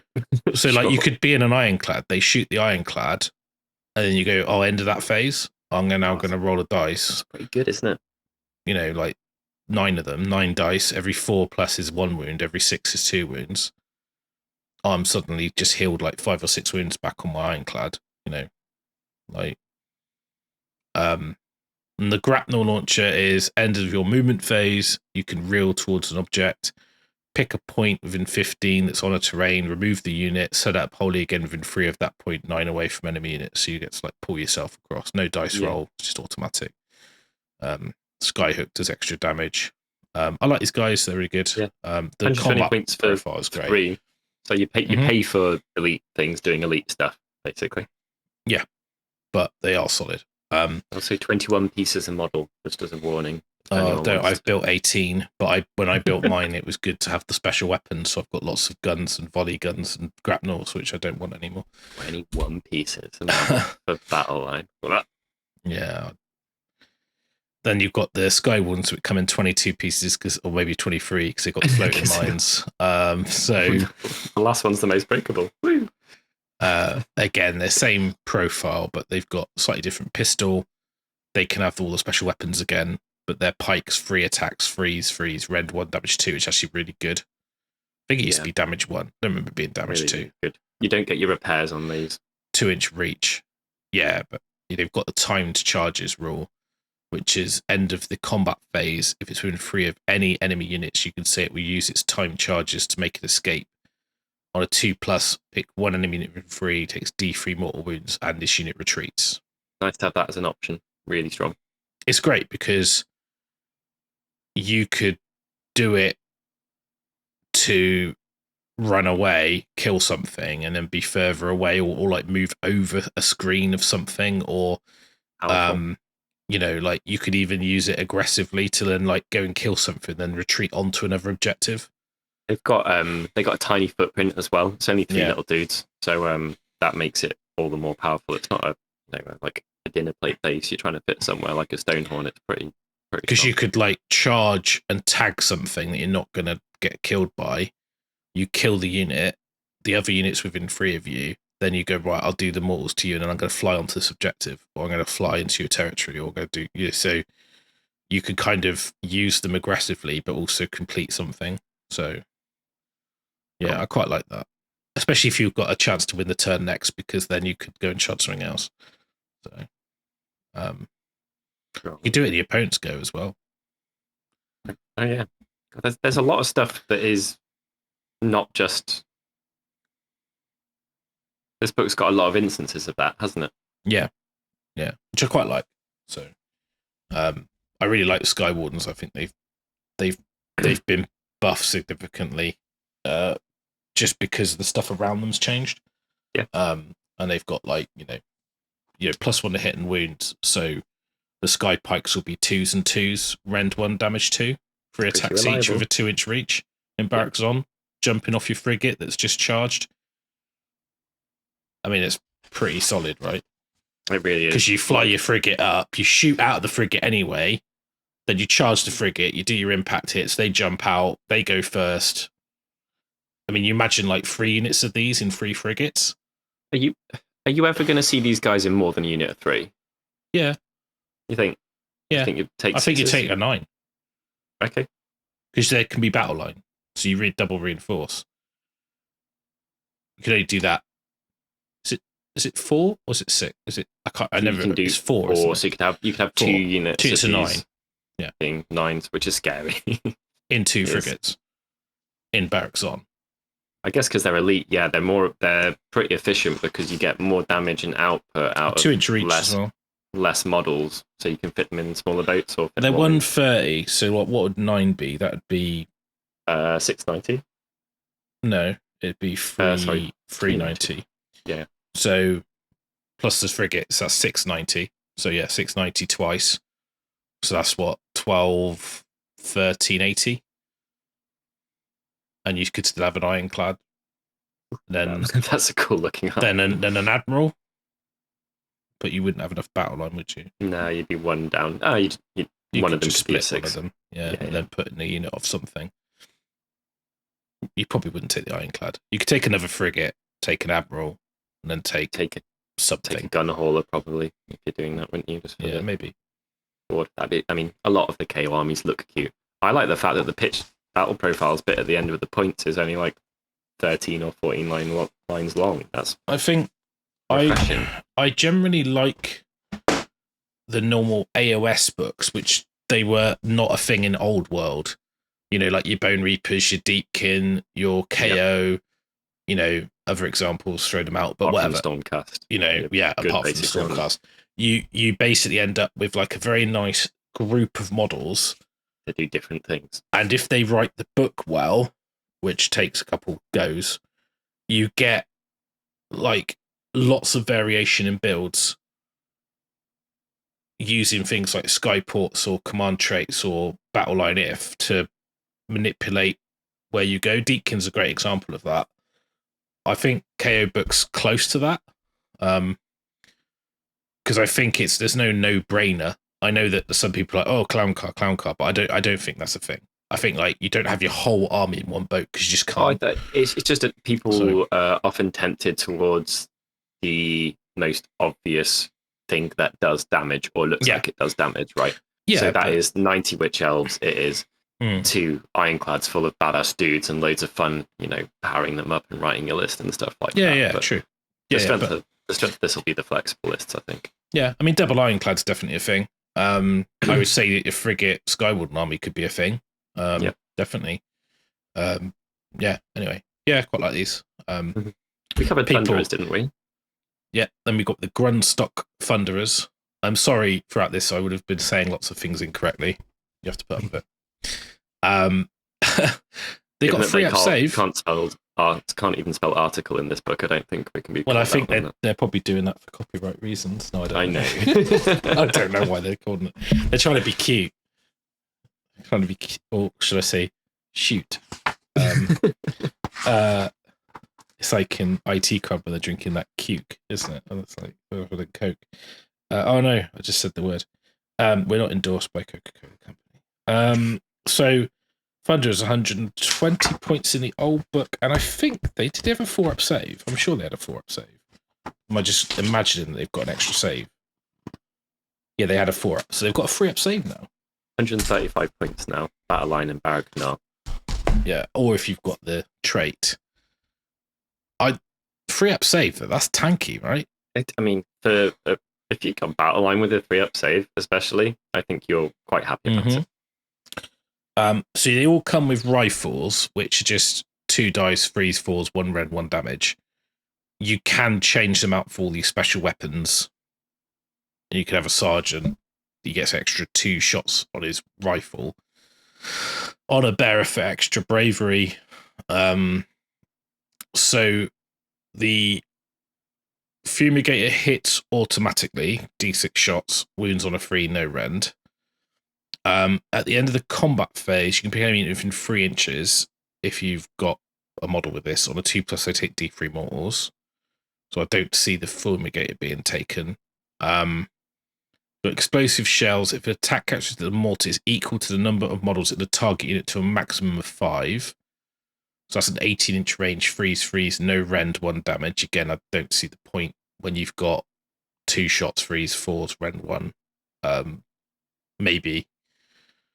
Then you've got suppressing fire. Each time this unit shoots, after all its attacks are resolved, if every model in this unit shot and targeted the same unit, roll 2d6, add the roll to the number of the wounds caused that were allocated to the enemy unit and not negated. Oh my god, who wrote this? If the score exceeds the unit's bravery, it is suppressed. Subtract 1 from hit rolls from attacks made by a unit that is suppressed. A unit cannot be suppressed. What on earth is that? If you did a lot of wounds. Yeah, but like I get the idea. They've got a cool concept. Oh, suppressive fire. That's a cool idea. But do you really need like to have that fucking paragraph of words to do something so incidental? Yeah. 2d6 add the bravery. They might want to hit. But how long does it last? Start of your next hero phase. Right, okay. I mean, it's actually quite a good. It's a good ability. Yeah, but I just like more armor. I just kind of like. I mean, you could literally just say if you caused any wounds, they're -1 to hit. Like you could literally just have that. Remove all the D6 bravery, all that. Yeah, their shooting's fairly good quality. You're going to cause some wounds. Oh well. Yeah, I think there's quite a lot of attempts to bring bravery back into the game. This seems one of them, but not many of them work out successfully. Because it's wounds caused, not models slain. So yeah. The aphid cannon is 1 shot, freeze 2s, rend 2 damage free. So you're probably going to take that at every 5. Same range as the gun, so you will. Deck sweep is freeze 4s, rend 1 damage, 5 shots, less range. Maybe take that. I don't know. And you got the drill bill. Each time a unit fights. Wound, oh, okay. maybe. Yeah, 5 up, they do a mortal wound. Lots of words. I think they used to have a thing where they could retreat from combat, but they don't have that anymore. They did, yeah. You've got that elsewhere with various things in the book, though, haven't you? For kind of retreaty tech. Their battle line with 3-up save that isn't badly pointed and has some fairly good quality shooting. Battle line in the right list. Are they better than Skywardens though? I mean, you get 10 wounds with a 3-up save as opposed to 6 wounds with a 4-up save. They do less damage, maybe. I like the models. I think they're cool. Yeah. The -1 hit thing's not like they're gonna survive. They are much more survivable, basically, right? That's what it comes down to. If you want an option for a unit to stand in front of an enemy unit, shoot the hell out of it, make it -1 to hit, and then have a better chance of surviving, this is the unit because there's more of them for the same points and they debuff stuff. If you want to do more damage, then and have more speed, then go for the others. Fair. Yeah. Yeah, they're okay. They're solid. Is it worth leaning into? I think 2 dragons from Stormcast are really good allies. Tell me. Yeah. Also, they look better with these models sat on them than Stormcast. Fact. Prime, right? Prime, also great. Yeah, really good. Yeah. Could you make like Kharadron dragons, like mechanical ones with like breath bellow weapons? Probably could. Yeah. They're a good size for being able to swap in a load of other stuff or do because you could literally have like dwarfs riding mechanical dragons with like ale barrels for the fuel for the the old Thor flame cannon. Use Skaven bits. You can use Skaven bits kind of interchangeably with KO and really get away with it if you paint them right. So I've seen that. The Skaven KO thing. I can't remember the guy's name, but there's a chap. It looks really, really good. Yeah. Yeah, I mean, you're decent. into this book, aren't you? I think it. I like the fact there's some combat options. So I like Barrack Mornar. I like the idea of Barracks on with the Wardens. I've always liked the engine riggers going in with their swords. I think that's cool. I like the frigate. That's my favourite boat. So that now being good, I think it's cool. Yeah, I don't know. Like, is it like the biggest issue that you're going to have with KO is you play a game where you try and delete your opponent's army before they do anything at range. Basically. Most people don't have fun when you do that. Maybe including you. Yeah. I meant like the other person, but yeah, some people don't care, but like I get a little bit like after a while. There's a bit more to it than that because obviously there's the risk. Do you kill? What I like now is they've got some sustain, whereas what you used to have is like they would charge that you, everything would just disintegrate. Whereas you now win first got, prio, you win the game. You lose it, you probably lose the game. And I think with the engine riggers being able to like heal out of sequence, like even if you charge like a Stonehorn into the Ironclad and did impact hits, the end of the charge phase, you could then heal before he hits you. So like the chances of him like one shot in your Ironclad, if you've got like 9 engine riggers in it, and you could still have 10 Thunderers and your characters in there. Yeah. Because and also what I like is the amount of models in the boat don't stop it doing stuff. Yes. Whereas before, like as you had more models, you couldn't like fly high and then you couldn't do, and so there was bits in the game where you're like, oh, I took that extra wound that meant I can't now do this or I can't now retreat. Yeah, it's a command point now, but then the code right gives you the command point efficiency. You can go Barak Nar if you don't want to take code rights, so this, and the heroes are like 90 points, 80 points, 85 points. So you could literally get like 4 or 5 heroes like dirt cheap. And in the current handbook with veterans, they're all the Galatian champions basically. So your models, there's the battle tactics, and the battle tactics in the book are super solid.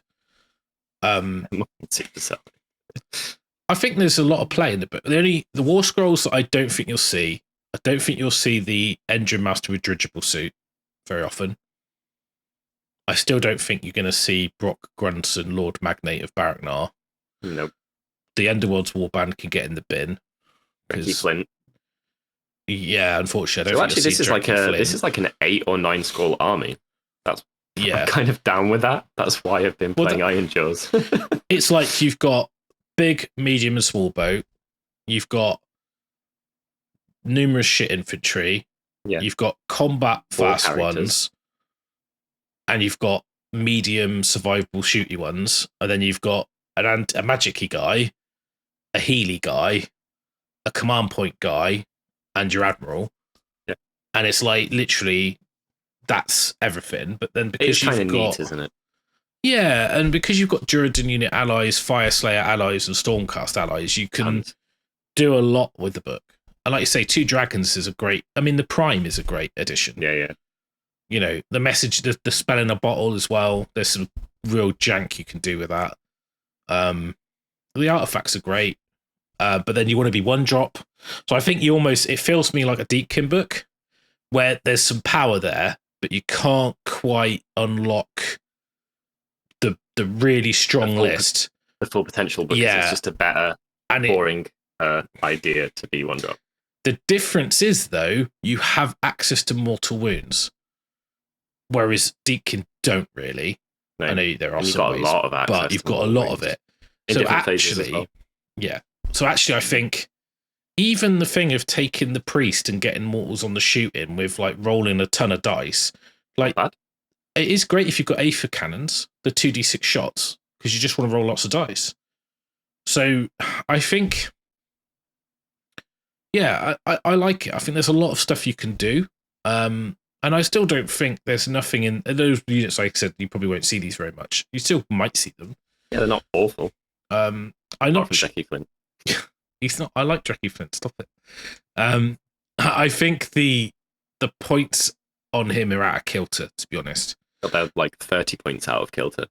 Are we going to see like a multi-admiral list?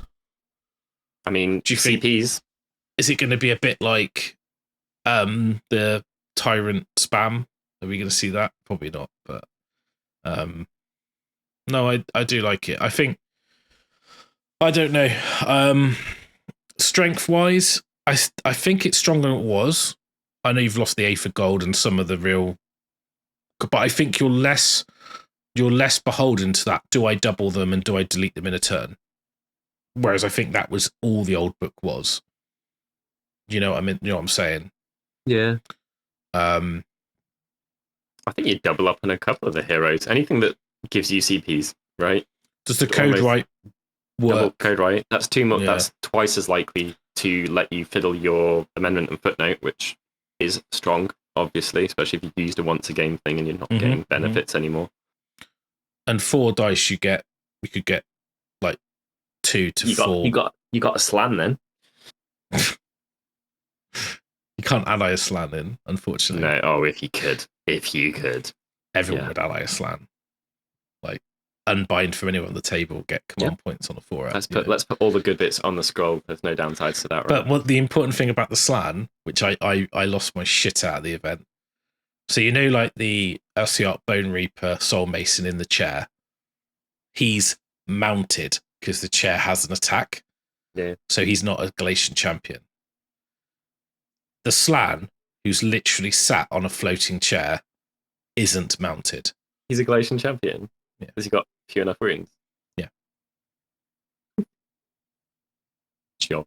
Yeah. Why not? Because they didn't give the chair an attack, then they had to put the mount roll on. I'm just like, that is just complete garbage. Hey, he needed some help. He wasn't good enough for the point. Oh, just honestly. Best unit in the Stormcast book. Luckily, like the handbooks just don't stay around that long and you can just forget about it. You know. Best unit in the Stormcast book. Slan. Absolutely. Home run. Cast your Comet better than anyone else. Can he even cast it though? It's not a Stormcast wizard. I think he can. I think Comet maybe isn't restricted or something weird. There's some jank. It definitely is. It definitely is. You can't cast it with Slan. There's some jank. There's one thing that he should be able to do in Stormcast. But yeah, I mean, like, I don't know if there's Fire Slayer allies worth taking. But yeah, I like the book. I think it's good. Have fun with the magma draft. Oh no, they too many points. It's not very good. Yeah, no, you can dragons in. They can keep up. Dragons are better because the problem is the magma draft's only good when you've got the artifact and all the stuff. You can't have it. So, yeah, I don't know whether you take. I mean, like Stormcast pretty much gives you access to anything that fills a gap, right? Aether Wings is the common favorite. You could take a wizard in the comet, couldn't you? Yeah, you could. Yeah, and then you get the dispel or a dispel wizard or something like that. Not a bad option. Yeah, I've seen that used before. Are you going to be taking this book, Russ? Are you going to be? Are you tempted at the very least? Get your boys out. I'm tempted to get my army out, write a list, and paint it, and have it upscaled, ready, take it and run out. But at the same time, transporting it is a pain. But also, I'm just like, you want to play it? Am I going to enjoy it? So I might write a list and play a test game and see how I feel. Because when I played with Zinch, I literally wanted to like never touch the army again. So the list writing was more fun than the playing. Oh, I'm sure you get over the admin of it because you get used to it. But I find, the curve. You just be way more patient, right? Yeah, I think it takes more investment up front. And I'm not really prepared to do that. The ogres for me are just the perfect spot at the moment. They've got like combat, they've got magic, you've got priests, you've got like some different build options. It's also that you can swap the characters out, and it feels like you're just taking one thing out and putting another thing in, and it changes around. Changing isn't like a slog either. You know, like you change two, like one big model or two paint models. A new monster or paint two heroes, and then you've got a new list, and it's like. And to be honest, they're really fun to play with because you've got like 10 models or whatever. And it's like, they're nice, cool models. And you're like, I've got a bit of everything. I've got a bit of combat. I've got some jank with the flying Stonehorn. And I'm like, it can kind of compete with everything. And I really like that. Do the KO tickle that box as well as they do? I think they've moved into a more balanced point of view. And I think you don't, I know that like, we chatted to a few people and the book was leaked and people going, oh yeah, Clown Car. And like Clown Car for me in the old days was really dull because you took your entire army and deployed it on like a little egg. Some people had a template for deploying their army. Yeah, they did. Yeah. And like the problem with that is your army was bunched. And then the new book, there was these extreme builds where you had like 10 gun holders and you're just popping all over the table and and then I think this one's kind of got that medium ground, and I like the idea of having almost like a boat and some men as units, as like they're individual isolated things, but they can come together and attack one thing if you want. You can do that with one, you can do that with two, you can do that with three. There's quite a lot of flexibility in running little cells or pods. Yeah, and like I like the fact that balanced lists would look and play nicely. I tend to play less skewed, like silly pointed armies, which in AOS isn't that competitive. You kind of need to go down like the jank hole. Well, ogres can do that and still compete, right? Yeah, but they're that's what I like about them, and I think you could potentially get away with that with KHARADRON Overlords. I don't know, and like I say, like I don't played with them yet, so I don't know. Reading the book, and like when I bought the army, because I love the models and the aesthetic and the actual like the story of them, and I played with the original book and I hated it, and I put them away, and I haven't got them out since. The last book I think I played a 1-dayer 1,000 points, and I borrowed somebody's, and it wasn't very good, and I don't know, and I've never been inspired. Like, but when I'm looking at this slot, I'm like, actually, I want to go back to them because I think there's more to the army than there used to be, and I think it's got enough options for balance now. Whether or not it's competitive, I don't know. I think they're in the same boat as my Deepkin. So, like, part of me is thinking, if I've got Deepkin, why would I bother? Yep. But I've got the army built, assembled, base coated. And I'm like, all I've got to do is basically highlight and upscale it and write a list and maybe paint a code right or whatever. I guess we'll report on how the list writing has gone, and then. So I'm going to Hampshire in April, and my plan is to take my ogres and continue upscaling, because like I did, like on this chap, I painted like his horns, which would be really bad light, but you can see I highlighted the horns up here to like this new frost recipe. So I want to do that on my stone horn. I've got my moor pot done, and I took my fire belly right up. So I kind of want to go to my ogre army and like finish it to that high level and draw a line under it, and then after that, maybe that's the KO. But we will see. Yeah, I do really like slaves in terms of like the models and aesthetic, but it's such a big hurdle because I'm going from nothing. Yeah. And I don't really like the fact that the lists seem to be like the Cabalist 3-unit blocks with the 2 Corvus Cabal, and I'm just like, it's a bit boring. It doesn't have that every phase thing. No, and also, like, again, the things you like about it, you've got probably 2/3 of those from the ogres, plus a bit more variety. No, yeah. So anyway, on a bit of a tangent, but that's the KO review. I hope you enjoyed it and you like the show. Like, subscribe, your list down below. Do the algorithm. I do have some pictures from my events. I've been to 3 events for my ogres now, so I want to do like kind of a kind of synopsis on how I got on and how the list plays, where I've evolved it. I've got a concept for a Thunder Tusk themed list, which I think would be very good. I probably would never play with it, but I want to probably do a show on that as well. If I write a KO list, I'll do a show on that. I've got new battle tomes coming. We always review those, so should be getting those out soon. I think you've got some concepts for a Stormcast list you want to talk about as well. Yeah, I've been fiddling around with them. It's quite hard to get everything in, but I've been writing one of the new books coming up. I've been trying to write lists for that unsuccessfully, and so I got grumpy and then wrote a Stormcast list instead. Yeah, we can talk about that in more detail when we're allowed. Stay tuned. We will do those full book reviews. Hopefully you like this one. If you want to support us, you can click through in the description to Element and pre-order your models. We won't talk about stock, but hopefully you get stuff. And then stuck deep. We stuck real deep. I know you do, but like we are doing our absolute best in the world of everyone ride else. These waves out. And then you can also get some objective markers from us. And they're super helpful. Perspex rings, non-slip on the back, come in a nice vinyl sleeve. That really helps us. We get this dice as well, other merchandise. You could do the YouTube member thing. Patreon, I'm going to have a bit of a rethink about how that's working because I just have the time to dedicate to that, really. So people that have already been patrons for a while, you will be getting a goodie bag of stuff. So I'm going to go through that depending on how much you contribute over the years. I'll be sending out some stuff shortly.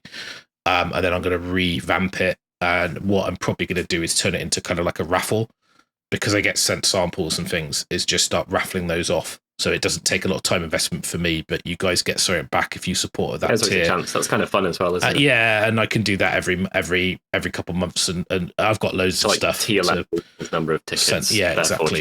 Yeah. Cool. So it's just lower maintenance for me. You guys get more for the support that you provide to me. You still get the merch and stuff if you're the higher tier. Once a year, I'll send out a goodie bag, basically. So that's I've got something that we can add in that goodie bag as well, which is going to be pretty special. So we'll make sure that the higher tiers, especially, have got or longer supporters, have got something pretty cute and unique. Yeah, so keep an eye on that. There should be some updates coming. FACEHAMMER GT is in September. It's the 16th and 17th of September. We will announce it widely soon. Tickets will go on sale soon. There's a couple of things I'm working on in the background to work out with the pack, what I'm doing. I kind of want to release the pack and the tickets at the same time, because last year we had quite a lot of dropouts due to the pack. It will be generally the General's Handbook. I'm not going to try and do anything too cute. There might be a soft house rule or something, but nothing too radical. So we'll basically be playing match play Warhammer as GW intended to be. Dealing with, well, if that's what people want to play, that's fine, and then rankings points. There'll be the obviously the painting competition we run there in the evening, and the heavy hobby focus in terms of the painting awards and things like that. And we're going to have our custom trophies again. All of that, tickets will go on sale. It'll be through the Element Games website. I will update the FACEHAMMER website to have it on there. Thanks for watching. We'll check you all in the next one, and keep your eye on the channel, like, subscribe, hit the bell for more FACEHAMMER Age of Sigmar content.